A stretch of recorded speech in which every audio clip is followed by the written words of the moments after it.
Assalamualaikum warahmatullahi wabarakatuh. Mitra-mitra sadayana, alhamdulillahnya Kang Arit tiasa nepangan deui mitra-mitra sadayana dina acara dongeng Sunda. Dongeng Sunda anu nyenak judul Sobat Siluman seri anu kagenep. Dongeng Sunda teh karangan Kang Arit Bentar. Mudah-mudahan mitra-mitra sadayana tiasa kahibur ku ieu acara dongeng. Kamari teh dina seri anu kalima nuju nyarioskeun Juragan Onot anu bade ka kamarnya, anu bade nyepi nyarios nama. Mangga supados teh jang kolong tinggal waktos ieu acara dongeng urang kawitan bae.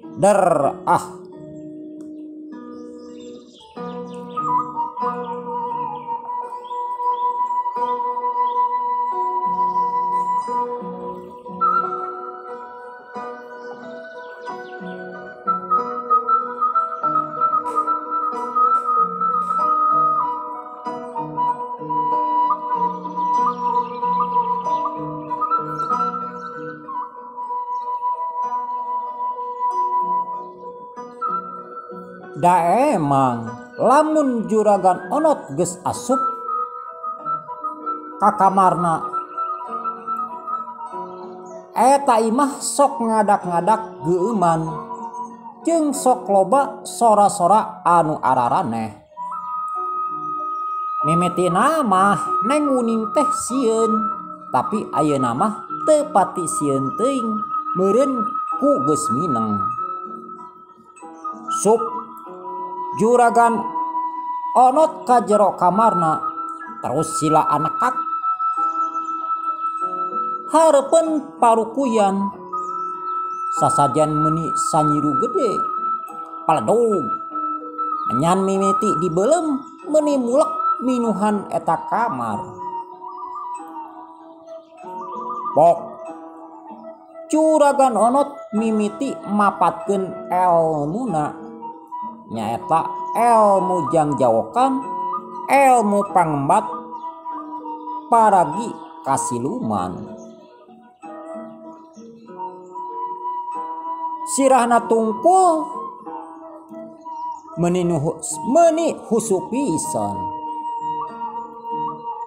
Amitsun ka Prabu Nagabodas, amitsun ka Patih Nagabelit, amitsun ka Ratu Nigini. Jisim abdi pun Onot bade nyangakeun menyan putih 10 kaneun. Mugia katampi sareng mugia Gusti Prabu Nagabodas tiasa hadir ka dieu.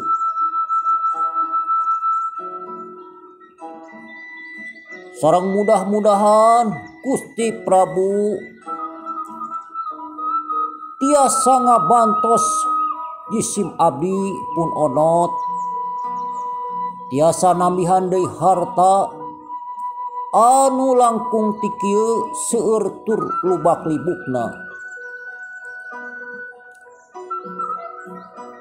Kitu anu diucapkeun ku Juragan Onot. Si horeng Juragan Onot teh mitra-mitra beunghar teh lain menang kesang, tapi menang munjung muja ti siluman. Lain menang iti kurih ku tanaga. Pantes we dunyana meuni buburialan. Eta dunyana loba pisan ampir teu katahan. Da baheula mah warga ge apal yen Juragan Onot teh lain jelema beunghar. Da disebut juragan teh ayeuna sapekna manehna geus beunghar. Da disebut juragan teh manehna ngajuragankeun sorangan. Pan baheula mah disebut nage si konot. Kadang-kadang aya nu nyebut si cabe bendot. Da memang pedit jeung pelit nama tur telengesna lain ayeuna geus beunghar, tapi ti baheula keneh ge keur sangsara manehna geus pedit. Irupna teu kaopan jeung teu payaan geus teu aneh. Teu kaop kahulag, ti sosorongot, ti popolotot, kitu sifatna juragan onot. Jeung munjung mujana kasiluman Prabu Nagabodas teh geus lila. Malahan mah pamajikanana maot oge da harita teh diwadalkeun. Juragan onot geus bingungeun keur neangan wadal kaditu hese kadieu teu meunang. Ya akhirna mah kapaksa ngawadalkeun nu jadi pamajikanana. Ari rek ngawadalkeun budakna mah karunya. Bari jeung budak kan hiji-hijina eta ge budak menang hayang. Rek manehna nu jadi tumbal korban kasiluman betah keneh. Masih keneh betah di dunia. Komo manehna loba pisan hartana. Beres ngucapkeun kitu, teu kanyahoan heung sora angin ngahiung.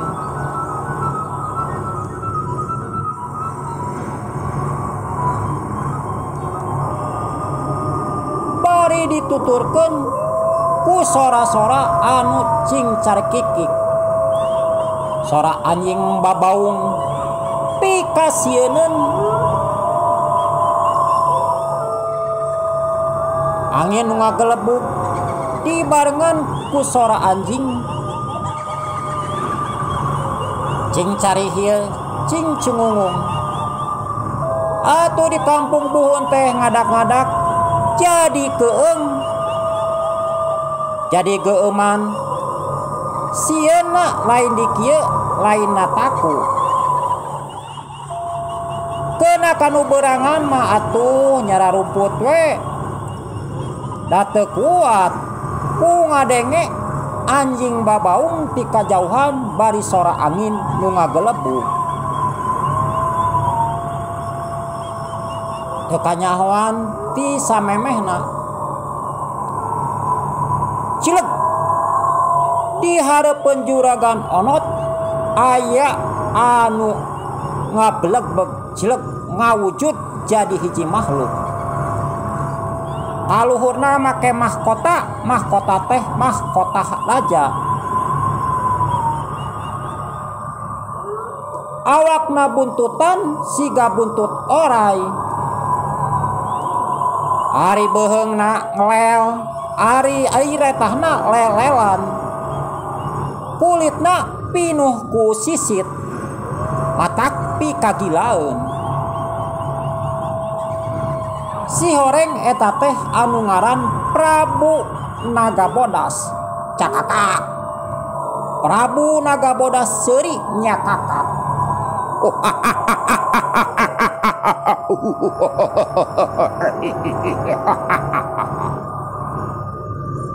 Onot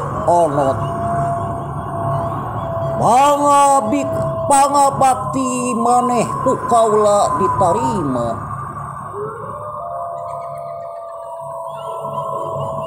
Hatur nuhun Gusti, cek juragan onot bari nyembah sujud. Pok siluman anu ngaranna Prabu Nagabodas nyarita deui. Onot maneh ayeuna waktuna seba ka kaula. Daharek awak anjeun atawa anak anjeun anu ku kaula dibawa. Cek Prabu Nagabodas bari merong panona sekut matak tembus kana jantung. Oh mohon Gusti, mangga keku abdi disiapkan, tapi ulah waka budak abdi komo abdi mah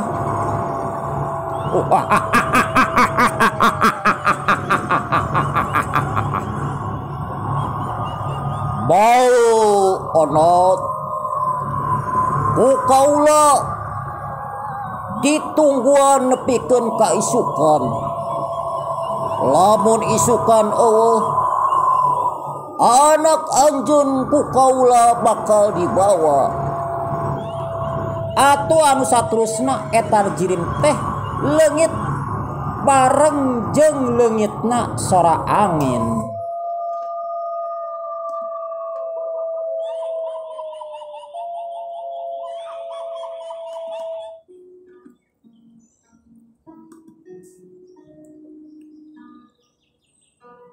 Atuh juragan onot teh mending ngahegak ruas lain di kieuna, cek hatena karek kamari cenah aing ngawadalkeun. Ayeuna geus menta diwadal ulang. Juragan onot ngahuleng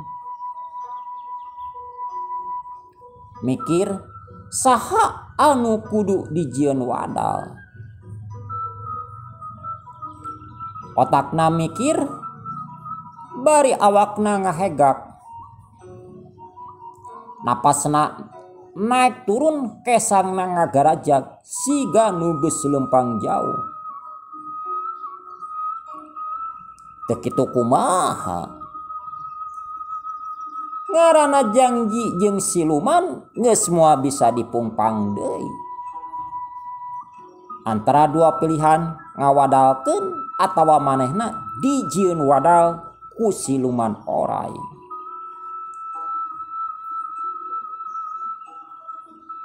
Bari mikir dina hatena, kudu saha nu aing diwadalkeun keur isukan. Otak juragan onot muter. Breh, dina pikiran juragan onot kabayang kaganda. Wah, geus we si ganda ku aing diwadalkeun. Seta mah jelema susah, lamun ku aing dibere duit teh pasti atoheun. Jeung moal loba ngomong aing ngaran jelema susah mah. Cek juragan onot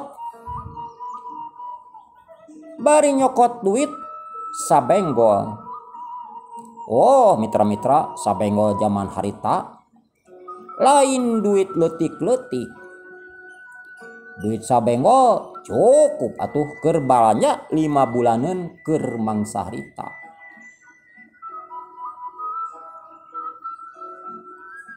Anu saterusna manehna nying hareupan deui parukuyan.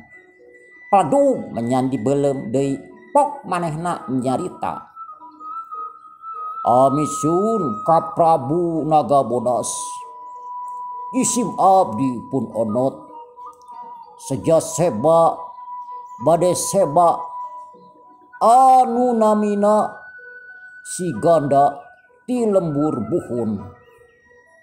Pagawe isim abdi cirina anu nampi ieu artos mangga candak ku salila Gusti Prabu. Kituna teh bari si duit dihaseupan. Beres kitu duit teh ditunda dina meja ameh isukan babari nyokot. Ngan sagilak pikiran jelema jahat anu julid mah. Rajeun boga harta meunang mujung muja ti siluman. Bari nu dikorbankeunana teh jelema teu tuah teu dosa. Model ganda. Hiji pagawe anu keur ukuran salarea mah alus. Ih, malahan mah ieu mah saep waktosna mitra.